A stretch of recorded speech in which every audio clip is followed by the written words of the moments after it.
Hey everyone, welcome back from Thanksgiving break. I hope you had a great Thanksgiving with friends and family, and I hope you ate some great food. And speaking of food, we are going to talk all things nutrition today. So, we're going to talk about healthy foods, unhealthy foods, all of the different food groups, all of the food in general. And I actually have a little guest that's going to talk to us all about it. So, my brother, I have interviewed my brother, and he is going to tell us and share with us all of his knowledge on nutrition and exercise. So he is a personal trainer.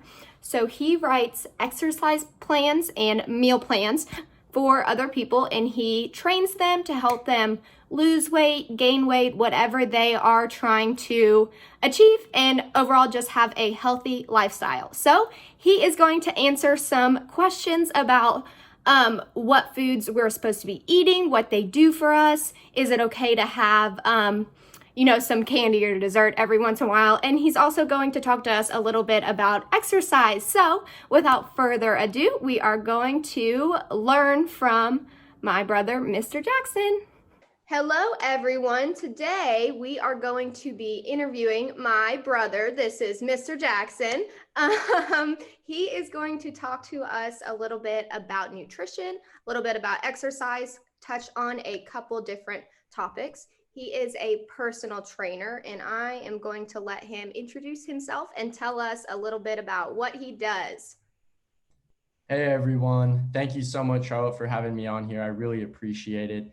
And guys, I am a online personal trainer. Just due to COVID right now, I'm helping people out virtually, working with their meal plans and diet to help them eat the right things, to feel good and live a healthy life, while also working with them doing exercise so that they can eat healthy and feel good with their bodies. So that's really what I do.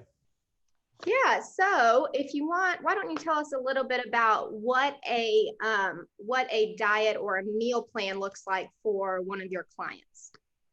Yeah, so for my clients, I'm not giving them a strict guideline. So eating healthy is a lot more simple than you think. You want to make sure you get your carbs, your proteins, and your fats. So the carbs are like your fruits and veggies, as well as breads that you talk about and hear about.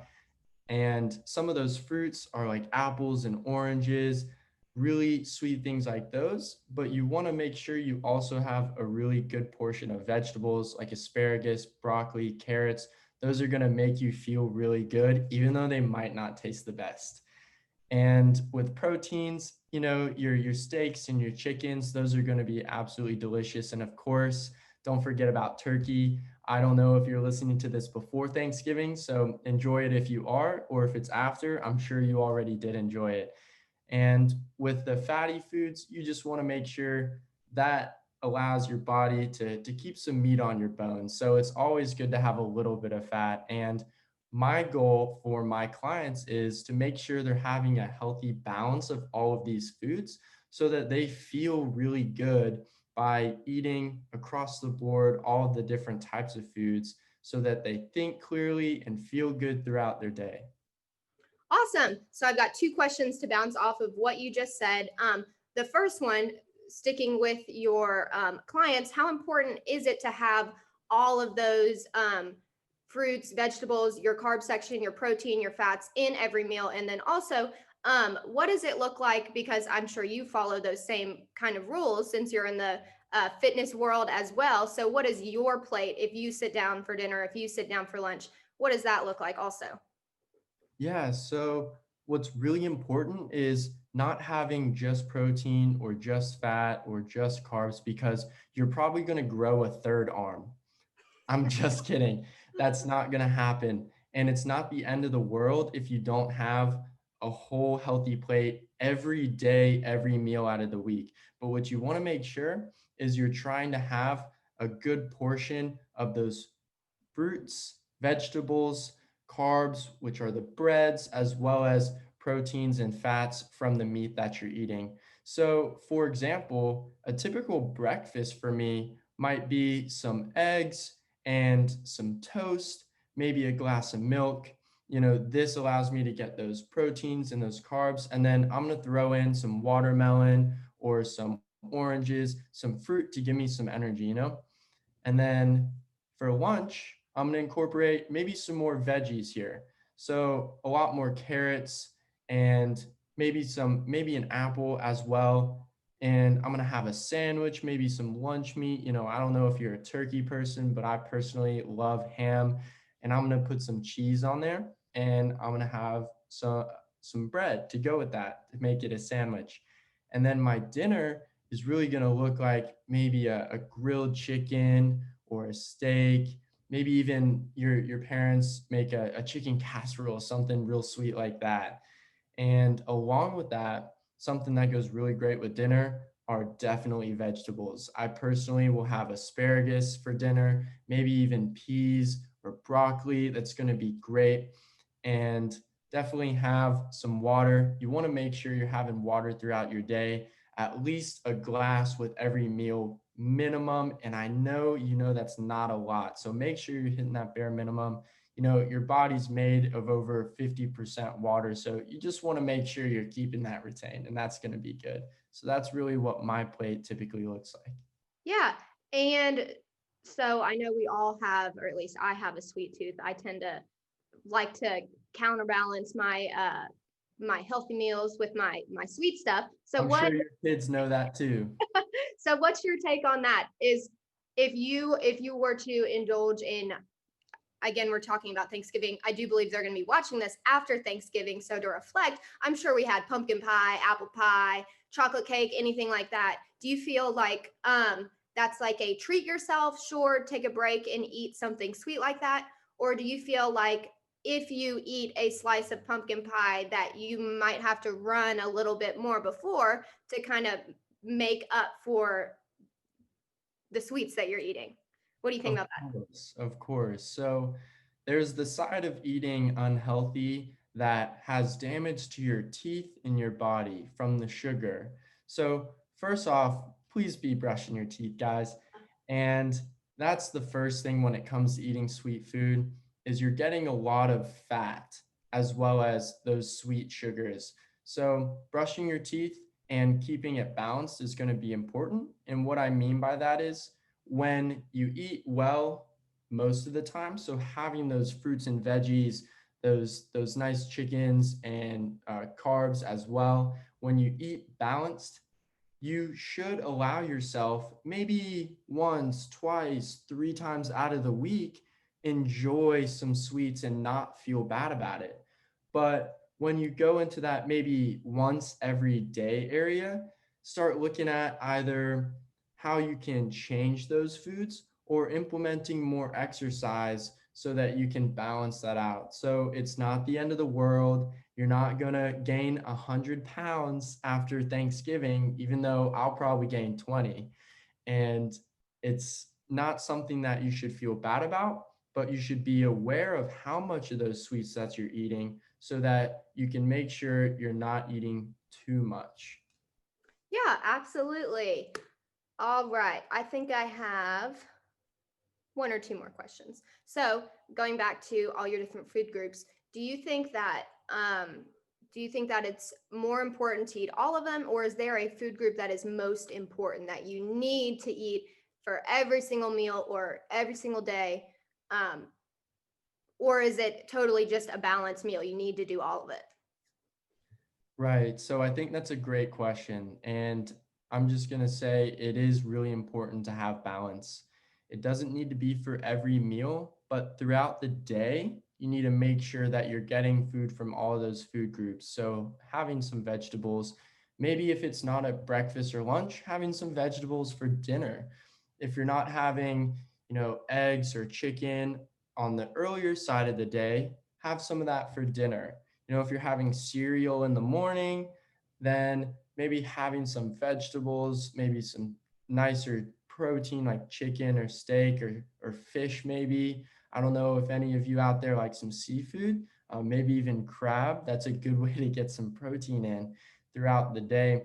And it doesn't all have to be at the beginning in breakfast or at dinner. So it's really up to you on how you spread that out. but making sure that it is balanced all the way across the board is going to be good. All right. I like that answer. Okay, and then just to flip on on the other side of what you do, I know you do a lot of the nutrition stuff also, but to throw a little bit of the exercise portion of it in there, why? I know this is a really broad question, but in your opinion, why is it so important to exercise? Because I know we've talked about how important it is to um, eat a balanced meal and to get all of those different food groups in. But on the other side of it, why is it so important to exercise, and why do those two things really have to go together to work? Yeah, so exercise is going to be important on the simplest terms. Getting your body moving is detrimental, meaning important to your everyday life. So, laying in bed, pretty much being those potato chips that you're eating, is not going to make you feel better long term. So, you might be comfortable and happy just sitting around, but after that day, you're going to feel more sluggish. So instead of eating those potato chips that aren't going to give you good energy, making sure maybe you have some fruit to give you good energy, and then spending, 15 to 45 minutes, 5 to 6 days a week, getting outside, running around with some friends, maybe playing on a playground, going to a park with your mom, going on a walk with your mom, walking your dog. I know you all have some pets out there, and I absolutely love spending some time with them. So maybe that just looks like playing with your dog or your cat in your yard or in the house, making sure you're getting yourself moving. And one interesting fact is I'll use my personal story. So when I do not exercise, so when I don't get up and, move around throughout the day, I actually feel more tired. I feel more tired earlier on, and I end up getting real groggy and slow before it's even dinner time. But for some reason, when you exercise, it just gets your body feeling good. It gets those good juices flowing through you. And when you accompany that with those good foods, it just makes you feel great throughout the day, throughout the week. You're going to love yourself. And I think that's the most important part when you're putting these two things together. Yeah, it's like fueling your body, like filling your car up with gas. And I know it is kind of tricky right now because we are in this very strange COVID-19 time, and we might not be able to go outside. And especially because it's getting a little bit colder, it might not be as easy to get outside. So, what are some simple, simple like exercises? And we got to think about being inside, like in our own house. What are some maybe like three things to do um, instead of laying on the couch during our 10-minute break in class? Yeah, I think some simple ones that I'm sure you all know about are, just push-ups. It's going to be great just to work some muscles, get some blood flowing, and feel good about some work that you're putting in. So, just hopping off the couch, going to your stomach, maybe laying there for a second or two, and then just trying to push yourself and get a couple push-ups in there. And that's going to be great for all the feeling up here. So the next thing you want to do is maybe do some crunches. Get your parents to step on your feet and see how many times you can tap their knees and reach all the way up and do some sit-ups. Go prove to your parents that you can do a bunch of them and see how many that you can do. Maybe have a competition with them and see if you can do more push-ups or sit-ups than your parents. And the next thing, I think I already hit on this, but if you have an animal or a pet, just playing with them, get some time away from sitting around and just get up and get moving, play with your pet, play with your animal, maybe a sister or a brother. And the last thing is definitely, getting on your parents' nerves and messing with them, running around the house. I'm just kidding. Definitely don't do that. But make sure you're keeping yourself moving, and push-ups, sit-ups, those are going to be great, very simple. And let Charlotte know how many you can do. Maybe make it a competition throughout the next month, and see who can have the highest number. Absolutely. Well, I think we kind of hit all of our bases. So Thanks for informing us, for building our knowledge on nutrition and exercise. And we are going to apply some of that knowledge in an activity after that. But thank you so much. And we will maybe talk to you later. All right. Thank you so much, guys.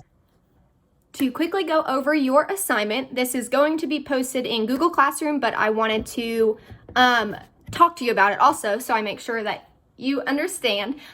We are going to create our own balanced meal. So if you remember what Mr. Jackson told us, he said there were 4 main food groups that we need to eat, or we need to try to eat for every meal: proteins, carbs, vegetables, and fruits.